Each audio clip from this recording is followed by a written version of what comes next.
Hey traders, and welcome to another trader interview. And today we are joined by Michael from the Netherlands, who is funded with over 275,000 US dollars. He's been doing over $4,000 in payouts just in the past month alone. And today he's going to be explaining a little bit more about how he has been applying the FTB TTA strategy to the markets on a daily basis by doing a trade breakdown, explaining exactly how he enters and exits trades. And by the end of this video, if you watch it from start to finish, you should be able to copy the exact strategy that he applies to both prop firms and live funded accounts. Now, Michael, thank you very much for joining us today. Very glad to have you. Maybe you can introduce yourself a little bit more and tell us a little bit more about who you are, where you're from, and how long you've been trading for. Thanks for the introduction. I am indeed Michael from the Netherlands, and I have been trading for about 2 years now. First of all, a lot of strategy hopping in the beginning, searching for a system that works. And then about a year ago, I came across the Trading Academy and I dove really deep into all the technicals about what you guys do, watching all the YouTube videos, making it my own. And yes, since then I've been seeing amazing results. Really a system I like to work with. Very happy to hear. And what is the reason that you chose to start trading with the strategy that we use within the Trading Academy? Because obviously there's a lot of strategies out there, a lot of people who upload video content like myself onto YouTube. What was the reason that you decided to join the Trading Academy and start trading with this strategy on a very consistent basis? For me as a person, a really dynamic strategy doesn't work because there are a lot of emotion involved with a dynamic system. So I really needed mechanical rules that I can just look at and say, okay, this is there, then I can enter a position. Because if I look at the chart and it's maybe I think it's going up from here, then there's too much emotion involved with that. So I really needed a mechanical structure, and that's why it fits so perfectly for me. Okay, I'm very, very happy to hear. Now, I'm very curious to see how you apply that strategy to the chart. So maybe you can share your screen and show us a little bit more about how you trade and what kind of setups that you've been taking recently. Yeah, of course. So let's start with a little rundown here. What makes you decide to enter a trade? Maybe you can explain a little bit more about the confluences that you use. So when you go onto the chart, what are the first things that you look at, and what is kind of like the process that you repeat every single day? Because like you just said, you trade mainly from a mechanical perspective. How does that go? Yeah, okay. So over here, I always have my trading checklist in the corner, and this keeps me accountable for following every confluence I need to wait for. We are here on the gold chart, and what we could see is that as a reaction from this yearly open and big liquidity swipe over here, we started to see some 4-hour bullish order flow form, and that's when I decided to zoom into the 1 hour. Over here we saw a break of structure, market structure wise, on the 1 hour. There was a lot of liquidity situated over here and over here underneath this low. As I always look for bumps in the road as liquidity. And a bump in the road is, how do you define a bump in the road? What is a bump in the road for you? Yeah, a bump in the road for me is if price goes up and then creates order flow like this, and then underneath here there is liquidity situated for me. Okay. As I see this as a lot of traders trade the breakout and they want to enter continuation on the order flow. Yeah. And for me, I want to take out those traders. So a bearish candle in this bullish order flow, and together with the fact that this is just one massive move in towards the upside, and then I say there's not much liquidity in this move, so I want to take out the beginning of that move. So what happens is that during Thursday and Friday we don't connect to this 1 hour order flow, don't take out liquidity, and we start to randomly trade up higher. I just keep waiting then, and then on the Monday open we see a massive drop in towards the downside, swiping the liquidity, entering the demand zone, and from then on I waited for a 1 hour fractal break up, because this is then my sign that price wants to continue up higher.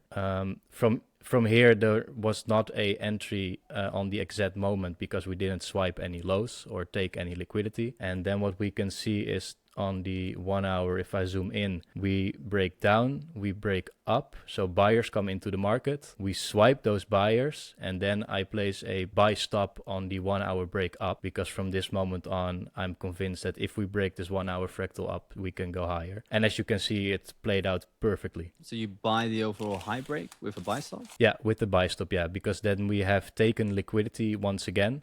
Yeah. And the buy stop on the 1 hour fractal break up is for me the last confluence that price wants to continue up higher. Yeah, exactly. No, so because it looks now like it's a buy limit, but indeed the risk to reward tool should be on top of the candlestick that is the breakout, right? Yeah, it's like this. Yeah, Exactly. Okay, no, yeah, perfect. Yeah, well, an amazing setup. Now, what I'm very curious to hear is because I understand the trading checklist that you use. You first of all look at the market structure. Are we bullish or are we bearish? Well, obviously, gold was here bullish. Then you yeah, look at, well, the demand zone was obviously pretty much on the change of character built up. But more yeah. importantly, above the supply and demand zone, you look for the liquidity, right? Because liquidity for you is maybe even more important than the supply and demand zone. Yes, yes, So and if you zoom out again to the maybe the 4 hour or the 1 hour here, yeah. So on the 1 hour time frame, you take out liquidity, right? How can you kind of like maybe explain that we took out liquidity?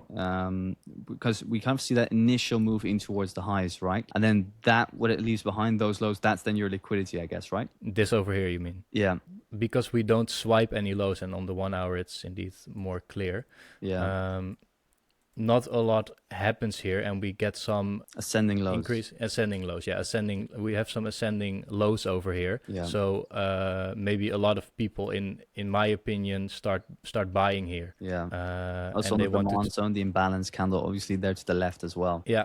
So this is just ugly price action, and over time I just started to recognize this. So Yeah. if I see this, it for me it's like, okay, we definitely need to swipe these lows. And together with the fact that the demand zone was still open and we had the monthly open situated over here, Yeah. it was just a really strong zone that I wanted to see swipe. Yeah, beautiful, beautiful, beautiful, beautiful. And also, if you look at the 4 hour time frame, I assume that the big sell off in towards the monthly open is also like a zero point 0.5 fib retracement. Yeah, so indeed, also Yeah, retracement back into discount, yeah, liquidation, monthly open, market structure is bullish, and then we expect a continuation. Well, yeah. fantastic trade. Now, let me ask you a little bit more then, because the question a lot of people have always when watching these kind of videos is how do you approach these kind of setups on either a platform challenge or either on a live funded account? Is there a difference in the kind of, let's say, aggressiveness of taking setups? Is there a difference for yourself in the amount of risk that you take on setups? Well, there is a difference in risk because on a live funded account, I take 1% to 0.8% risk, and on challenges, I take 2% risk. Okay. So I want to scale the challenges as fast as possible. What I do is I have a system for about like 4 groups of accounts. I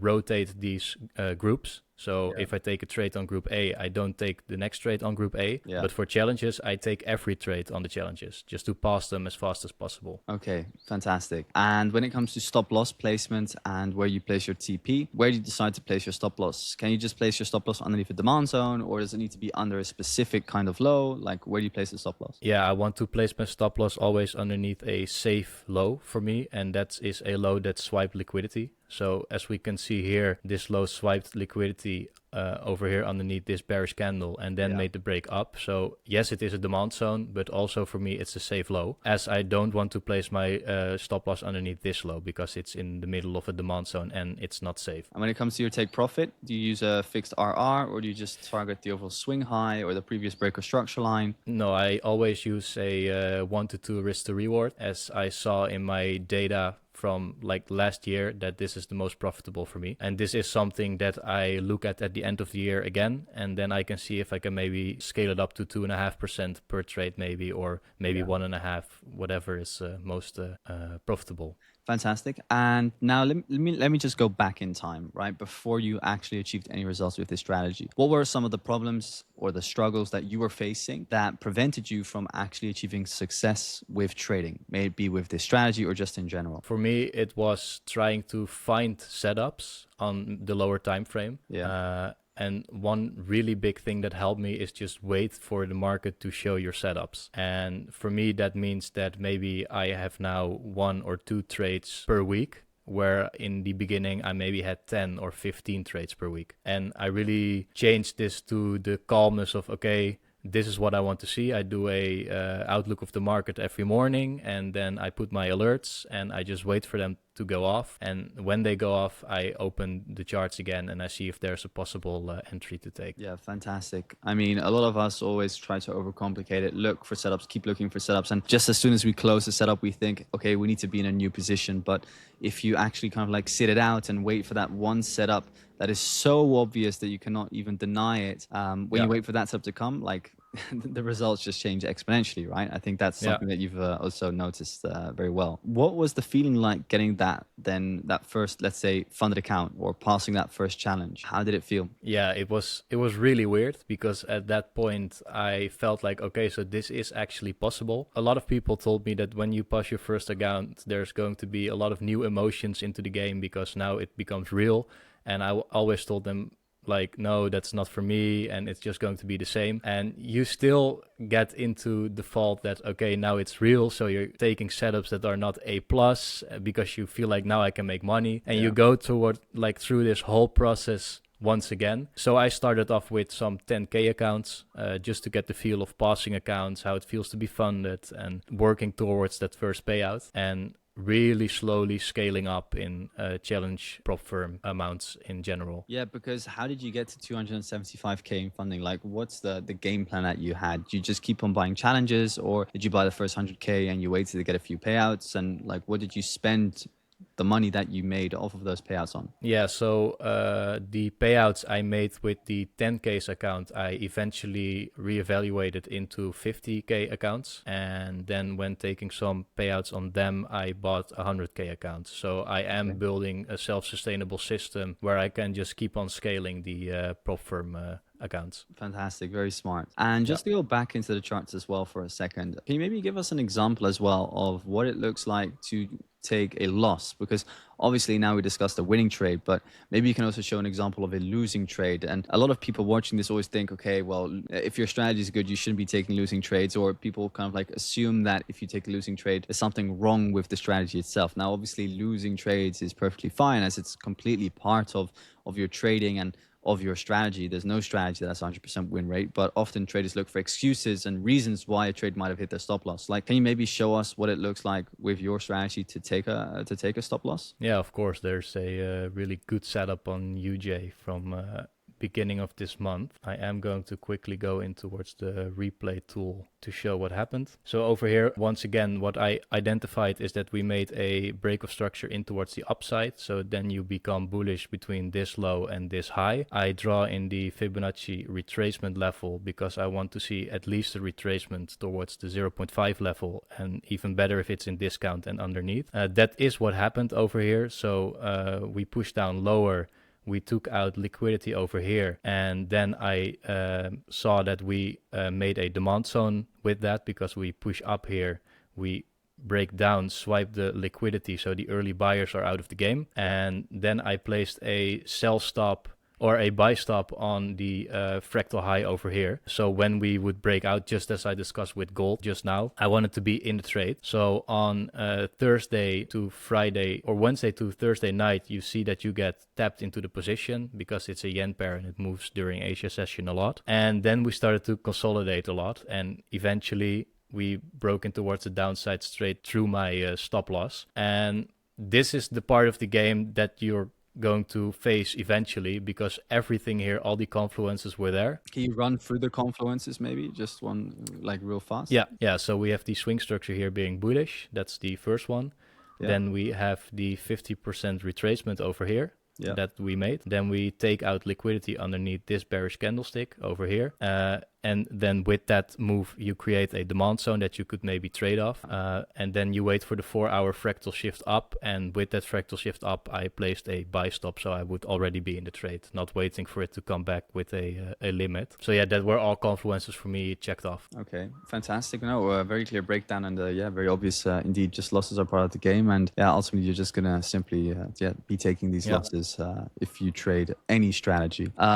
Now, what would you say is number one piece of advice for any potential beginner trader out there that is watching this video right at this very moment? Yeah, well, get comfortable with the losses. Because as of now, if you take like me currently, I took a few losses in a row, and then it's really easy to say, what am I doing wrong? What's happening? Can I maybe get better at something? But in the end, the winning trades will come back. And if you just execute your plan like a mechanical system, like a robot maybe, just check off every confluence you have on your list, then just keep at your plan and keep executing, and then everything will be fine. Very well said. Very well said. Well, yeah, Michael, I want to say a massive thank you for taking the time to do this interview to give a little bit more of an insight into your trading strategy and show everybody what it's like to actually have a strategy that works and where consistency definitely dominates. Is there anything else that you kind of like want to say to everybody who's watching? Any last words? What I wished is that I would have just chosen one strategy and then completely make that my own. Yeah. And keep showing up. Keep showing up every morning. Keep doing your analysis of the market and just keep executing the same strategy over and over again. Don't Definitely. change things. Yeah, well said. I think the hardest part of trading for a lot of people is definitely showing up daily. Yeah. Because ultimately inconsistency in, let's say, your show up is also an inconsistency in your results, because ultimately the results that your strategy will generate are completely random, meaning that within a given week you could be taking a winner on Monday, a loser on Tuesday, and then a winner on Wednesday. But if you are not on the markets and not active on Monday and Wednesday, only on Tuesday you're only going to be taking that loss, and then you're going to be, let's say, a little bit mentally drained and think, the strategy is not working, and Monday and Wednesday I missed the setup. That's why just show up every single day and have a simple but yet repeatable strategy that you can apply to any market on any day, anytime, anywhere. And that doesn't take more than, let's say, 50 minutes on any given day. Like Michael, you probably every single morning only spend like around 50 minutes, right? Just quickly updating the lines and the demand zones and the liquidity points, and you understand exactly where you're looking to trade from, right? Yeah, currently that is indeed the case. I mean, of course, I started with a lot of hours of studying and trying and looking at charts, but as you just said, it's maybe 15 minutes a day now. In the morning, maybe 10 minutes in the evening, see if anything happened, and then just only act if there are alerts going off that I have to act. Perfect. Well said. Well, Michael, thank you. Appreciate you taking the time again. And guys, appreciate Michael for being here. If you have any questions for Michael, make sure to let me know. And also, if you have any questions that you would have liked answered within these kind of episodes, then just leave a comment behind as well. Thank you for watching. Don't forget to leave a like and subscribe to the channel. And I'll see you in the next trader interview. Thanks, guys.